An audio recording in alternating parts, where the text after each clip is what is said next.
बिस्मिल्लाहिर्रहमानिर्रहीम। अल-मुस्तदरक लिल-हाकिम अल-सहीहैन के अंदर हदीस पाक मौजूद है और रावी हैं हज़रत इस्माईल इब्न मुहम्मद इब्न साद इब्न अबी वक़ास रज़ियल्लाहु ताला अन्हु।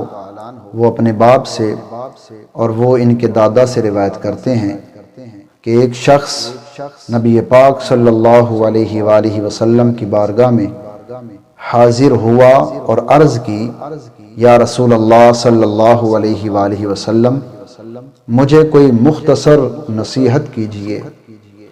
नबी पाक सल्लल्लाहु अलैहि वसल्लम ने इरशाद फरमाया, जो कुछ लोगों के हाथ में है उससे मायूस हो जा, और दूसरे नंबर पर तो तमा से बच, क्योंकि इससे फ़क्र फौरन आता है। और तो नमाज इस अंदाज में पढ़ कि ये तेरी जिंदगी की आखिरी नमाज है, और जिस चीज की तू माजरत करता है फिर उससे बच कर रहे।